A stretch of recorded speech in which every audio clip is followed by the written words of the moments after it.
اللہ تعالیٰ کا ہمارے اوپر بڑا احسان ہے، کرم ہے کہ اللہ تعالیٰ نے ہمیں ایمان کی دولت عطا فرمائی اور حضرت محمد صلی اللہ علیہ وسلم کی امت میں پیدا فرمایا، اور اللہ تعالیٰ نے ہمیں قرآن والی امت بنایا۔ یہ اللہ تعالیٰ کا ہمارے اوپر بڑا کرم ہے، احسان ہے۔ میرے بھائیو، ہم امت محمدیہ ہیں، حضرت محمد صلی اللہ علیہ وسلم کی امت میں قیامت تک کوئی نبی آنے والا نہیں ہے، اور اس امت کے بعد کوئی امت بھی آنے والی نہیں ہے۔ اللہ کے نبی صلی اللہ علیہ وسلم نے ارشاد فرمایا، لا نبی بعدی ولا امت بعدکم، انا خاتم النبیین لا نبی بعدی ولا امت بعدکم، کہ میں آخری نبی ہوں، میرے بعد کوئی نبی نہیں آئے گا، اور تم آخری امت ہو، تمہارے بعد کوئی امت پیدا نہیں ہوگی، تمہارے بعد کوئی امت نہیں آئے گی۔ تو میرے بھائیوں، جو کام اللہ تعالیٰ نے نبیوں کو دیا تھا، جو ذمہ داری اللہ تعالیٰ نے نبیوں کو عطا فرمائی تھی، وہ ہمارے نبی کے نبوت کے ختم نبوت کے صدقے میں اللہ تعالیٰ نے وہ ذمہ داری اس امت کو عطا فرمائی۔ پہلی امتوں کو اللہ تعالیٰ نے ایک کام دیا تھا صرف، کہ اپنی ذات سے دین پر محنت کرنی ہے، دین پر عمل کرنا ہے، لیکن اللہ تعالیٰ نے ہمارے لیے دو کام دیے، ایک تو ہمیں دین پر عمل کرنا ہے، اور دوسرے اس دین کو پوری دنیا کے اندر پھیلانا ہے۔ اس دین کو پھیلانا یہ ہماری ذمہ داری ہے۔ قرآن میں اللہ تعالیٰ نے ارشاد فرمایا، ہماری تعریف بیان فرمائی، کنتم خیر امت اخرجت للناس تأمرون بالمعروف وتنہون عن المنکر وتؤمنون باللہ، کہ تم بہترین امت ہو اور تمہیں لوگوں کے نفع کے لیے نکالا گیا ہے۔ ہم خود نہیں آئے، اللہ نے ہمیں بھیجا ہے۔ کس لیے بھیجا ہے؟ تأمرون بالمعروف وتنہون عن المنکر، کہ تم بھلائی کا حکم کرتے ہو اور برائی سے اور بری باتوں سے لوگوں کو روکتے ہو، اور ایک اللہ کی ذات پر ایمان رکھتے ہو۔ تو ہم بہترین امت اس لیے ہیں کہ ہم اس دعوت کے کام کو کر رہے ہیں۔ اگر ہم اس کو چھوڑ دیں گے تو ہم بہترین امت کے اندر شامل نہیں ہوں گے۔ اور ایک جگہ اللہ تعالیٰ نے ارشاد فرمایا، قل هذه سبیلی ادعو الی اللہ علی بصیرۃ انا ومن اتبعنی، اے نبی جی آپ کہہ دیجئے کہ یہ میرا راستہ ہے جس کی طرف میں لوگوں کو بصیرت کے ساتھ، حکمت کے ساتھ، دانائی کے ساتھ، سمجھداری کے ساتھ بلاتا ہوں۔ یہ میرا راستہ بھی ہے اور میری اتباع کرنے والوں کا راستہ بھی ہے۔ ایک جگہ اللہ تعالیٰ نے ارشاد فرمایا، ومن احسن قولا ممن دعا الی اللہ وعمل صالحا وقال اننی من المسلمین، کہ اس شخص سے اچھی بات کسی کی ہو ہی نہیں سکتی دنیا کے اندر جو اللہ کے بندوں کو اللہ کی طرف بلائے اور یہ کہے کہ میں تو عام مسلمانوں میں سے ہوں۔ اپنے آپ کو بڑا ظاہر نہ کرے، اپنی عاجزی کا اظہار کرے، انکساری کا اظہار کرے، کہ اس شخص سے اچھی بات دنیا میں کسی کی نہیں ہے جو اللہ کے بندوں کو اللہ کی طرف بلا رہا ہے۔ تو میرے بھائیوں، ہمارے نبی آخری نبی تھے حضرت محمد صلی اللہ علیہ وسلم۔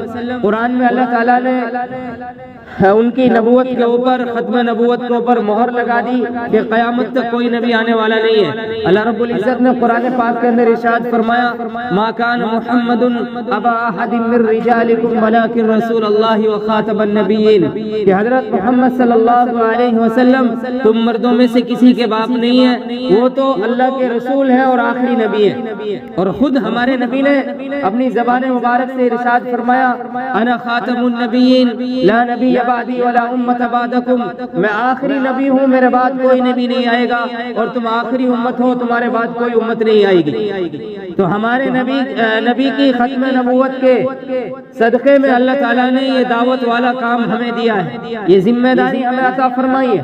بہت ساری آیات قرآن کی آیات ہیں اور بہت ساری احادیث ہیں۔ اللہ کے نبی صلی اللہ علیہ وسلم نے حجۃ الوداع کے اندر مینا کی وادی میں سوالات صحابہ رضی اللہ عنہم اجمعین سے ارشاد فرمایا تھا، الا هل بلغت، کیا میں نے دین کو تم تک پہنچا دیا؟ تو سارے صحابہ نے ایک ساتھ مل کر کہا، قالوا نعم نعم یا رسول اللہ، ہاں یا رسول اللہ، اپنے دین کو ہم تک پہنچا دیا۔ تو پھر اللہ کے رسول صلی اللہ علیہ وسلم نے اپنے دونوں ہاتھ اٹھائے اور آسمان کی طرف دیکھا اور فرمایا اللہم اشہد اللہم اشہد اللہم اشہد، 3 مرتبہ ارشاد فرمایا کہ اللہ ان کے اقرار پر گواہ ہو جا کہ تیرے نبی نے تیرا دین تیرے بندوں تک پہنچا دیا۔ پھر آگے جو بات فرمائی، علماء فرماتے کہ صرف صحابہ کے لیے نہیں تھی، قیامت تک آنے والے لوگوں کے لیے اللہ کے نبی نے وہ بات ارشاد فرمائی الا فلیبلغ الشاہد الغائب، لوگوں سن لو، میں تو دنیا سے چلا جاؤں گا، میرے بعد اس دین کو دنیا میں پھیلانا تمہاری ذمہ داری ہے۔ یہ بات اللہ کے نبی نے 10 ذی الحجہ کو اور 10 ہجری میں ارشاد فرمائی تھی مینا کی وادی میں۔ پھر صحابہ اکرام رضی اللہ عنہم اجمعین نے اس پر عمل کر کے دکھلایا، انہوں نے پھر بھی اپنے بیوی بچوں کو پیچھے چھوڑا، دین کو آگے رکھا، دنیا کو پیچھے چھوڑا، پھر دین کی محنت میں ایسے لگے کہ 80 سال کے اندر پوری دنیا کے اندر کلمہ توحید بلند ہو گیا، پوری دنیا کے ہر گوشے میں ہر کونے میں اللہ کا نام لیا جانے لگا، 80 سال میں پورے عالم میں کلمہ زندہ ہوا۔ ایک حدیث میں میرے نبی نے فرمایا بلغوا عنی ولو آیا، کہ دین کے متعلق اگر کوئی ایک بات بھی جانتا ہے کہ اس کو ایک بات بھی پتا ہے دین کے بارے میں، اس کی بھی ذمہ داری ہے کہ وہ دوسروں تک اس بات کو پہنچائے۔ یہ بہت ساری احادیث، قرآن کی آیات ہمارے ذمہ کرتی ہیں اس کام کو کہ دعوت کا کام ہمارے ذمہ ہے، اگر نہیں کریں گے تو آخرت میں پکڑ ہوگی۔ صحابہ نے اس کام کو کام سمجھا اور پھر ان کی قبریں پوری دنیا میں بڑھتی چلی گئی اور دین، اللہ کا دین پوری دنیا میں پھیلتا چلا گیا۔ 25 لاکھ صحابہ اور تابعین کی قبریں صرف اردن کے اندر ہے، 5000 کوفے میں، لیبیا میں، مصر میں اور پتہ نہیں کہاں کہاں ایسی جگہوں میں صحابہ اکرام رضی اللہ عنہم اجمعین کی خبریں۔ یہ لوگ پوری دنیا میں گئے تجارت کے لیے نہیں، اپنے مفاد اور مقصد کے لیے نہیں، اللہ کے کلمے کو پھیلانے کے لیے انہوں نے پوری دنیا کا سفر کیا تھا، اور انہوں نے جو جنگیں کی، لڑائیاں کی، اپنے مقصد کے لیے نہیں، دنیا حاصل کرنے کے لیے نہیں، ملک فتح کرنے کے لیے نہیں، اللہ کے کلمے کو بلند کرنے کے لیے صحابہ اکرام رضی اللہ عنہم اجمعین نے جنگیں لڑی تھی۔ تو میرے بھائیو، ہماری بھی ذمہ داری ہے، ایسا نہیں ہے کہ صرف ہم ہاتھ میں ہاتھ رکھ کے بیٹھے رہے اور پھر اسی طرح دین پھیلتا رہے۔ ایسے دین نہیں پھیلے گا صرف کہنے سے، جملے بازیوں سے، ہمیں اس کے لیے میدان میں آنا پڑے گا، ہمیں محنت کرنی پڑے گی۔ عرب کا ماحول دیکھو، حضور صلی اللہ علیہ وسلم کی بعثت سے پہلے ایسا ماحول تھا کہ زندہ لڑکیوں کو عرب والے دفن کر دیا کرتے تھے، اور ایسا ماحول تھا کہ شرطیں لگ جاتی تھی کہ اس عورت کے پیٹ میں لڑکی ہے لڑکا ہے، اس کا پیٹ چاپ کر کے وہیں چیک کیا جاتا تھا کہ لڑکی ہے لڑکا۔ کوئی ان پر حکومت کرنے کے لیے راضی نہیں تھا، اور ذرا ذرا سی باتوں پر 100 سال 200 سال ان میں جنگیں چلا کرتی تھی۔ لیکن جب ان پر محنت کی گئی، اللہ کے نبی صلی اللہ علیہ وسلم نے ان پر دین کی محنت کی، جب دین زندگیوں میں آیا، جو ایک دوسرے کے خون کے پیاسے تھے، ایک دوسرے کے لیے جان دینے والے بنے، جن سے پوری دنیا نفرت کرتی تھی، اللہ نے قرآن میں انہیں رضی اللہ عنہم ورضوا عنہ کے لقب سے یاد کیا کہ اللہ ان سے راضی اور وہ اللہ سے راضی۔ کہیں اللہ نے ان کے بارے میں فرمایا اولئک هم المفلحون، یہی ہے جو دنیا آخرت کی کامیابی لیے ہوئے ہیں۔ کہیں اللہ نے ان کے بارے میں فرمایا اولئک هم المهتدون، یہی ہے جو ہدایت یافتہ ہیں۔ تو میرے بھائیو، جب دین زندگی میں آیا تو انہوں نے ساری برائیوں کو چھوڑ دیا اور رضی اللہ عنہم اجمعین کا تمغہ حاصل کیا کہ اللہ ان سے راضی اور وہ اللہ سے راضی۔ صحابہ کے بارے میں اللہ نے قرآن میں سورہ حدید میں فرمایا وَكُلًّا وَعَدَ اللَّهُ الْحُسْنَى، میرے نبی میرا وعدہ، تیرا کوئی صحابی جہنم میں نہیں جائے گا۔ اور خود ہم یہاں اپنا علاقہ دیکھ لیں، میوات کا علاقہ، یا کیسا ماحول تھا، پھر وہی ماحول شروع ہو گیا یہاں، پھر وہی بے دینی اور ساری چیزیں شروع ہو رہی ہیں۔ کیوں؟ کیونکہ ہم نے اس مبارک محنت کو، جو اللہ نے کام دیا تھا، ہم نے اس کام کو چھوڑ دیا، ورنہ یہاں کسی برائیاں پوری دنیا میں نہیں تھی۔ اللہ نے اس خطے کو چنا تھا اس کام کے لیے، اور اللہ نے ہزاروں حافظ، لاکھوں عالم، علماء کرام، مفتیان کرام، حاجی نمازی بنا دیے صرف اور صرف اس کام کی برکت سے۔ آج صرف بے دینی کی سب سے بڑی وجہ یہ ہے کہ ہم نے اس کام کو چھوڑ دیا. ملاقاتیں ہم نہیں کرتے, گیسٹ میں ہم نہیں جڑتے, جتنے بھی دوسرے کام ہیں ہم ان کو نہیں کرتے, تو بے دینی نہیں پھیلے گی تو اور کیا ہوگا.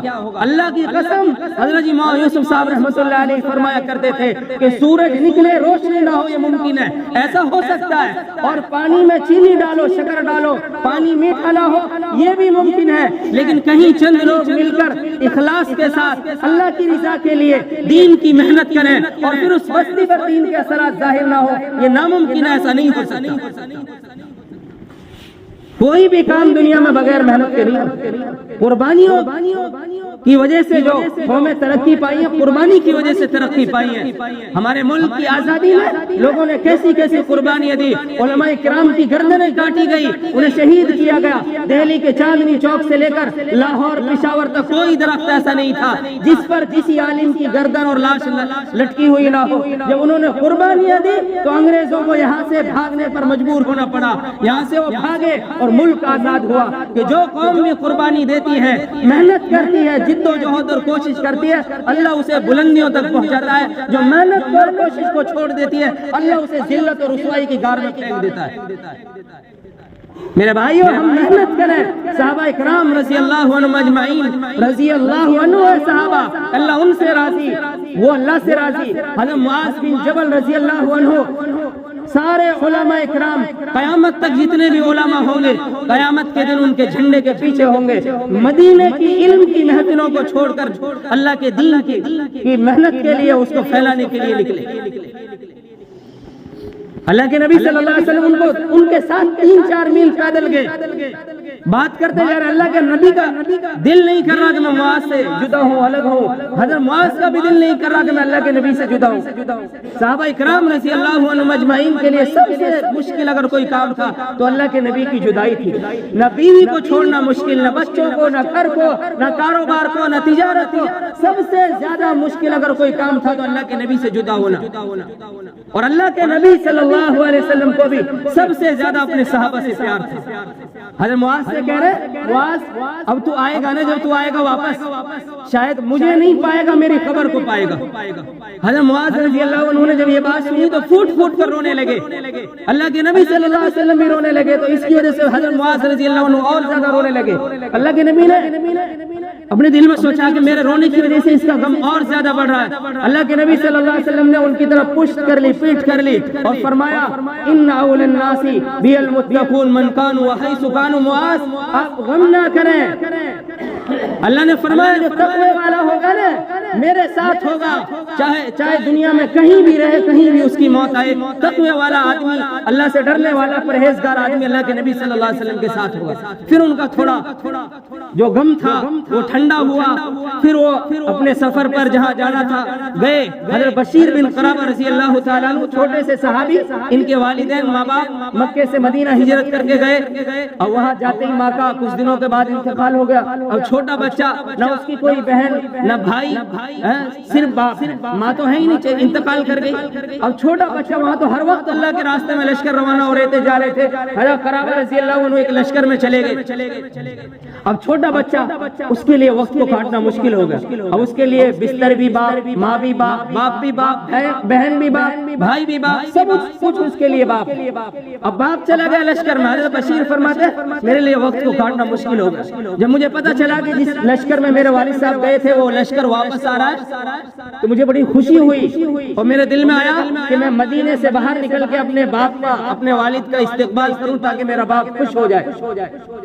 وہ گئے باہر اور ایک ٹیلے پر کھڑے ہو گئے جہاں سے لشکر کو گزرنا تھا. جس راستے سے پورا لشکر گزر گیا لیکن والد صاحب نظر نہیں آئے. آخر میں, سب سے آخر میں حضور صلی اللہ علیہ وسلم آ رہے تھے لشکر کے پیچھے. تو حضرت بشیر فرماتے میں اس ٹیلے سے اترا, اللہ کے نبی صلی اللہ علیہ وسلم کے سامنے کھڑا ہوا, اور میں نے اپنے نبی سے عرض کیا یا رسول اللہ ماذا فعل بی, کہ اللہ کے رسول میرے باپ کا کیا ہوا, مجھے وہ نظر نہیں آئے. بشیر فرماتے اللہ کے نبی نے چہرہ دوسری طرف پھیر لیا، میں گھوم کر پھر اللہ کے نبی صلی اللہ علیہ وسلم کے سامنے آ کے کھڑا ہو گیا اور اللہ کے نبی کی آنکھوں میں آنکھیں ڈال کر میں نے پھر درد بھری آواز میں کہا یا رسول اللہ ماذا فعل ابی، اے اللہ کے رسول میرے باپ کا کیا ہوا؟ تو اللہ کے نبی صلی اللہ علیہ وسلم کی آنکھوں سے آنسو نکلے، زمین پر گر پڑے۔ تو حضرت بشیر فرماتے اجہشت بالبکا، بے ساختہ میری زبان سے چیخ نکلی، آواز نکلی کہ بشیر تو بے سہارا ہو گیا، ماں بھی نہ رہی باپ بھی نہ رہا۔ ایسے ایسے صدموں کے پہاڑ ٹوٹے تب جا کر یہ دین ہم تک آیا ہے، اور آج ہمیں اللہ کی قسم اس دین کی ذرہ برابر قدر نہیں ہے۔ آج دیکھتے نہیں ہو کیا حال ہو رہا ہے، کہیں مسجدوں کو شہید کیا جا رہا ہے، کہیں مدرسوں پہ اٹیک کیا جا رہا ہے۔ کیوں؟ کیونکہ مسلمان بزدل بن گیا، دین سے دوری اس نے اختیار کر لی، موت سے ڈر گئے سارے حکمران، سارا مسلمان موت سے ڈر رہا ہے۔ موت مقرر ہے، جب اللہ نے لکھ دی اس وقت سے پہلے نہیں آ سکتی اور اس سے بعد میں نہیں آ سکتی۔ اِنَّ أَجَلَ اللَّهِ إِذَا جَاءَ لَا يُؤَخَّرُ، کہ جب جس کا وقت آ جاتا ہے نا اس کو مؤخر نہیں کیا جاتا۔ کبھی دہلی میں مسجدوں کو شہید کیا جا رہا ہے، کبھی جانواپی مسجد میں پوجا کی اجازت دی جا رہی ہے، کیا ہو رہا ہمارے ساتھ کھلواڑ ہو رہا، اور آج کا مسلمان سویا ہوا اس کو کچھ پتا نہیں ہے کہ ہمارے ساتھ کیا معاملہ ہو رہا۔ کبھی NRC اور CAA اور NPR کو لاگو کرنے کی، اس کو نافذ کرنے کی شادی سے رچی جا رہی ہے، کبھی کچھ ہو رہا کبھی کچھ ہو رہا۔ اور میرے بھائیوں دین پر مضبوطی کے ساتھ عمل کر لیں، دین کو مضبوطی کے ساتھ پکڑ لیں، ورنہ وہ دن دور نہیں ہے کہ وہ حالات یہاں بھی ہو جائیں جو برما میں ہوئے تھے۔ آج مسلمان غفلت کی چادر میں سویا ہوا ہے۔ اللہ کے نبی صلی اللہ علیہ وسلم نے فرمایا کہ مسلمانوں کے قتل عام کی سب سے بڑی وجہ، میرے نبی نے ارشاد فرمایا تھا کہ قیامت کے قریب ایک زمانہ آئے گا کہ ساری کافر قومیں، جتنی بھی کافر قومیں ہیں تمہارے اوپر اس طرح ٹوٹ پڑیں گی جس طرح کھانے والے پیالوں پر ٹوٹ پڑتے ہیں، تمہیں قتل کرنے کے لیے، مارنے کے لیے۔ ایک صحابی نے عرض کیا یا رسول اللہ کیا ہماری تعداد اس وقت کم ہوگی؟ اللہ کے نبی صلی اللہ علیہ وسلم نے ارشاد فرمایا نہیں، تمہاری تعداد بہت زیادہ ہوگی، تعداد کے اعتبار سے تم بہت زیادہ ہوگے، لیکن تمہاری کوئی حیثیت نہیں ہوگی، تمہاری حیثیت پانی کے جھاگ کے برابر ہوگی۔ اللہ تمہارے دشمنوں کے دلوں سے تمہارا رعب اور دبدبا اور تمہارا ڈر خوف نکال دے گا، اور تمہارے دلوں میں، مسلمانوں کے دلوں میں وہن ڈال دے گا۔ صحابی نے